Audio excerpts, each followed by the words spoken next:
कहते हैं। तो इसमें सबसे पहले हम प्रोसेस समझते हैं, प्रोसेस क्या है। तो मैं ऐसे प्रोग्राम और प्रोसेस में आपको डिफरेंस बताती हूँ, जिससे आपको इजीली जल्दी से समझ में आ जाएगा।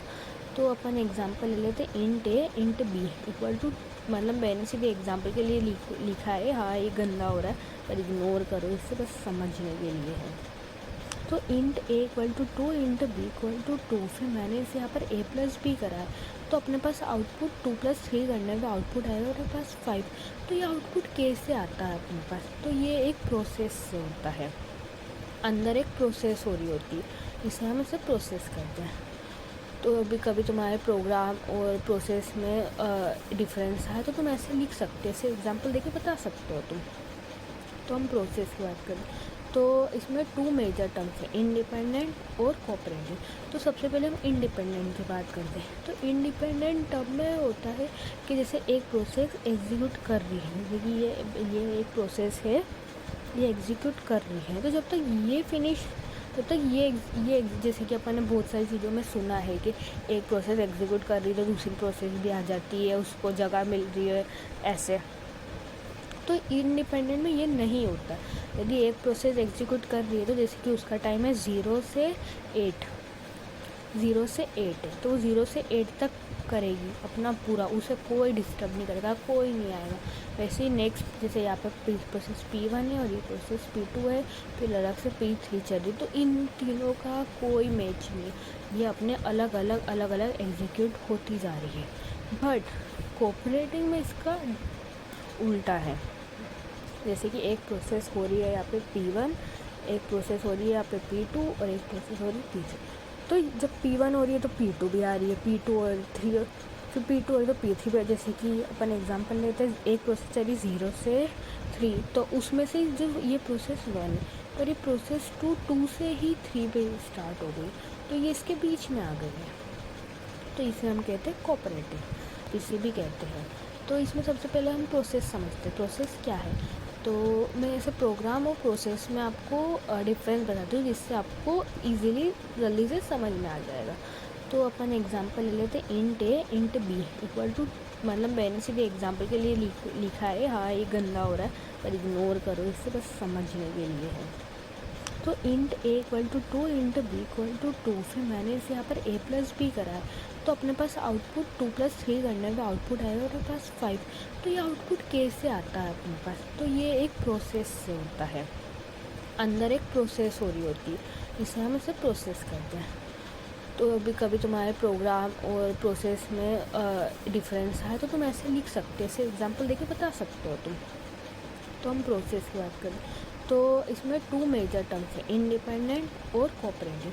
तो सबसे पहले हम इंडिपेंडेंट की बात करते हैं। तो इंडिपेंडेंट टर्म में होता है कि जैसे एक प्रोसेस एग्जीक्यूट कर रही है, जैसे कि ये एक प्रोसेस है, ये एग्जीक्यूट कर रही है, तो जब तक ये फिनिश, तब तक ये जैसे कि अपन ने बहुत सारी चीज़ों में सुना है कि एक प्रोसेस एग्जीक्यूट कर रही है तो दूसरी प्रोसेस भी आ जाती है, उसको जगह मिल रही है, ऐसे। तो इंडिपेंडेंट में ये नहीं होता। यदि एक प्रोसेस एग्जीक्यूट कर रही है तो जैसे कि उसका टाइम है 0 से 8 है, तो वो 0 से 8 तक करेगी अपना पूरा, उसे कोई डिस्टर्ब नहीं करेगा, कोई नहीं आएगा। वैसे ही नेक्स्ट, जैसे यहाँ पर प्रोसेस P1 है और ये प्रोसेस P2 है, फिर अलग से P3 चल रही, तो इन तीनों का कोई मैच नहीं, ये अपने अलग अलग एग्जीक्यूट होती जा रही है।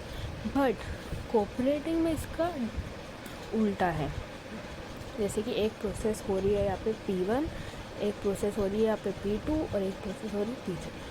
तो जब P1 हो रही है तो P2 भी आ रही है, P2 और 3, फिर P2 हो रही है तो P3 भी। जैसे कि अपन एग्जांपल लेते हैं, एक प्रोसेस चली 0 से 3, तो उसमें से जो ये प्रोसेस 1 है, पर ये प्रोसेस 2 से ही 3 पे स्टार्ट हो गई, तो ये इसके बीच में आ गई है, तो इसे हम कहते हैं कोऑपरेटिव। अब इसमें अपन समझते हैं IP।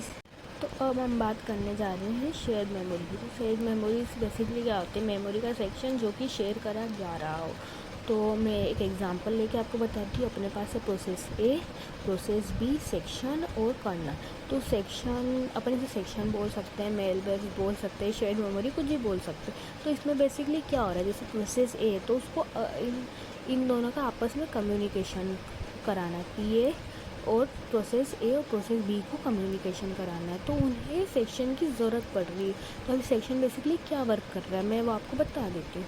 तो जैसे कि अपने पास कोई इंस्ट्रक्शन है आई, तो आई को अपन को इसको पी बी को बोलना है आई, तो पहले अपन को पी ए को सेक्शन में बोलना पड़ेगा, उसके बाद वो प्रोसेस बी तक पहुँचाएगा। ऐसे ही प्रोसेस बी को पी ए को कुछ बोलना रहा वो सेक्शन में डालेगा, उसके बाद वो पी ए में आएगा। तो ये बेसिकली कम्युनिकेशन तो ये शेयर मेमोरी में हो रहा है, तो इसे अपन कहते हैं शेयर मेमोरी, जो इन दोनों के बीच में हो रही है, तो शेयर मेमोरी। आई होप कि तुम्हें इजीली समझ में आ गया होगा।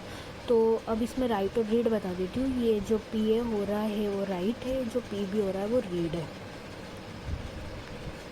इसका मतलब पी ए प्रोसेस को सेक्शन में राइट कर सकते हैं और इसे रीड कर सकते हैं। राइट मतलब ये है कि जो पहले जो चीज़ दे रहा है, जैसे यहाँ पर ये पहले 1 दे रहा है तो उसे राइट बोलेंगे, फिर वो इसका 1 पढ़ के वो 2 दे रहा है तो इसे रीड बोलेंगे। बस बेसिकली यही होता है राइट और रीड में।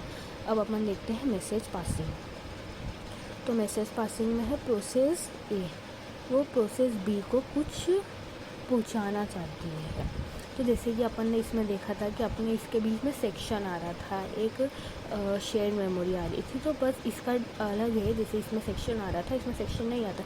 यदि पी ए पर इसमें सेक्शन नहीं आता, पर इन दोनों को यदि कम्युनिकेशन करना है तो पी ए को बोलना है एम, तो पी ए को जो मेमोरी रहती है वो पहले कर्नल में भेजनी रहती है, फिर कर्नल पी बी को बताता है। मतलब इन दोनों का कोई डायरेक्ट कम्युनिकेशन नहीं हो रहा है, बस इसमें से सेक्शन हट गया, इसमें कर्नल का कोई यूज़ होता, बट इसमें कर्नल का यूज़ है। ये पी ए जो भी चीज़ कम्युनिकेट करनी है वो पहले ही कर्नल को बोलेगा, फिर कर्नल पी बी को बोलेगा।